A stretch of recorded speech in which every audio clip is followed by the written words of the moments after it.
All right, everybody, how y'all doing? And welcome back to Let's Talk Hurricanes. Your host Ron here, as we go over the scores and highlights of Duke. Yes, Duke came in our hometown, baby, and they came to play. Yes, Duke came to play. You know, Malik Murphy had put up 25 for 41 for 325 yards, 3 touchdowns, 3 interceptions, but it just was not enough because in the second half, Duke coordinators forgot that they had to play 30 minutes more of football. Yes, they had to play 30 minutes more of football, and in the third quarter and the fourth quarter, it was all Miami Hurricanes, and Duke could not find an answer to what Miami Hurricanes was doing.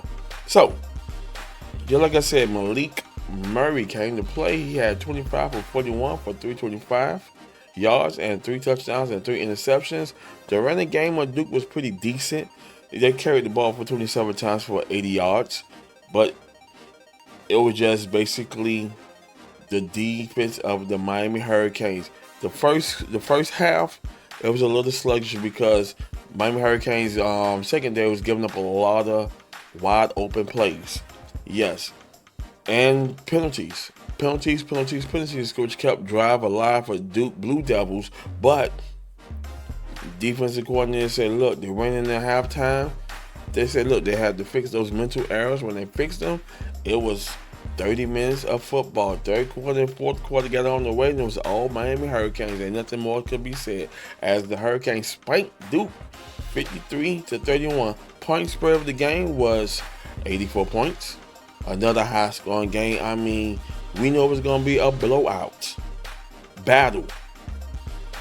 Yes, blowout on the Hurricanes, but it was a battle of Duke Blue Devils because the offensive coach and the coordinators knew that if we don't compete with Miami Hurricanes, it's going to be a loss. But loss. It's going to be a big loss. And Duke had to face that today as they learned that if you don't compete with these boys, you're not going to win the football game. Now, in the fourth quarter, Miami Hurricanes put up 21 to their 3. That's not competing. Third quarter, Miami Hurricanes put up 15 to their 7. That's not competing. Them boys had to put up out of 21 points or better to edge the Hurricanes, and they could not do that. Cam Ward had another big day. He got 25 for 41 for 400 yards, 5 touchdowns, and a interception. Now, you know Ward like to make those mistakes when he run, trying to scramble, make things happen, and threw the ball back over the field where that defense was just completely breaking down on the offense, and it got intercepted. That was about basically it. Hurricanes on the ground attack had 31 for 126 yards, 2 touchdowns. Damian Martinez, 11 carries for 66 yards. Fletcher, 12 carries for 65 yards, 1 touchdown. Elijah Lofton, 1 carry for 2 yards, 1 touchdown. Jordan Lau, 1 carry for 1 yard. Cam Ward, he jumped in the mix, 3 carries for 1 yard. Team together had 2 carries for -4 yards. Jacoby George had 1 carry for -5 yards. 31 carries for 126 yards and 2 touchdowns. Still too much ground attack for the Hurricanes. That was a total of 7 touchdowns, 5 in the air, 2 on the ground. Duke defense ain't know how to stop that. That's 7 touchdowns the boys gave up on the Blue Devils defense. You cannot stop Cam Ward and those Miami Hurricanes. You cannot stop him. Restrepo had another big day for 8 carries for 146 yards, and for to go ahead on there and be put into that record breaker with Michael Irvin and them boys. Yes, sir. And you cannot go wrong with this Xavier Restrepo. He is the top #1 dog, and right now, if you was coming into the league, please, Miami Dolphins, get this gentleman here because Restrepo ain't having it. He does it on receiving. Mike could do it on kick return. I haven't seen nothing yet, but this man is the real deal as a receiver. Now, other teams looking for receivers, he will go off the board quick because this man, Xavier Restrepo, big #7, is not having it.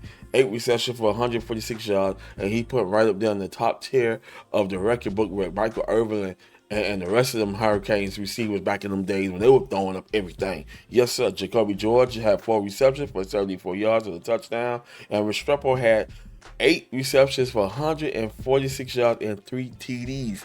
Restrepo ain't having it. So yes, when he comes in the league and he's a rookie, this man's gonna be the top tier leader in fantasy football because I'm looking at him having about like 4 or 5 touchdowns in the game. Automatic. Each game he's gonna have at least totaling 5 TDs when he comes into the NFL. Isaiah Horton, 6 receptions for 71 yards. Sam Brown Jr., 2 receptions for 46 yards. Riley Williams, 1 reception for 29 yards. David Martinez, 2 receptions for 19 yards. Elijah Ario, 1 reception for 11 yards. And Cam McCormick, 1 reception for 4 yards and a touchdown. Total of 5 TDs that Ward threw to his receivers. Now, we all know Ward is up for the Heisman Trophy, and for my understanding, he is finna be eligible for the NFL draft. Yes, sir. And he could do it all. So whoever needs a good quarterback, because right now I see Ward going to the Dolphins.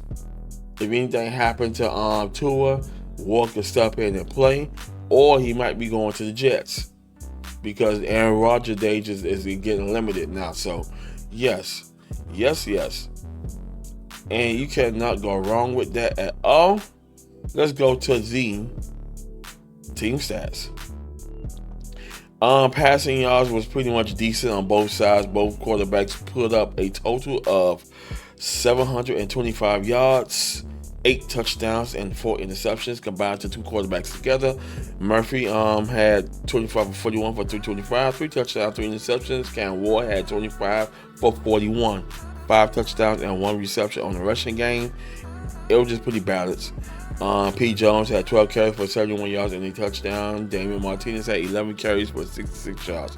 Receiving, Higgins had 9 receptions for 139 yards and a touchdown. And my boy Big Daddy, number 7, Restrepo, 8 receptions for 146, 3 TDs.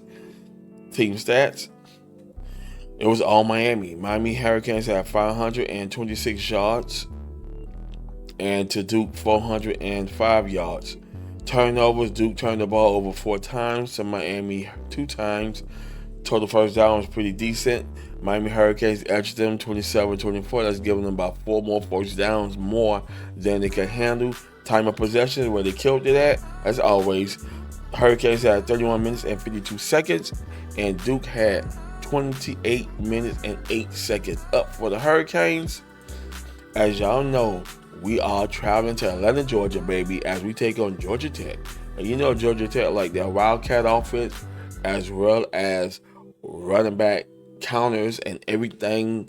Georgia Tech loves to run the ball. So yes, our defense is going to have to go ahead and step up, not give up big plays in the backfield, because the quarterback for Georgia Tech can't throw the ball deep, and he always hit his target. And to really get that running game going, it's non-stop play action all day on Georgia Tech. So yes, Dolphins, not the Dolphins, the Miami Hurricanes defense had to step up big and had to step up strong as we face Georgia Tech Saturday, November 9th. To be announced. They have not figured out what channel is going to be on yet. You go ahead and get your tickets if you're going up there to see the game. And there's nothing going to change, because you know Miami Hurricanes going to go there and do their thing. I want to thank y'all for watching. Like, subscribe, and I'll see you in the next one. Peace.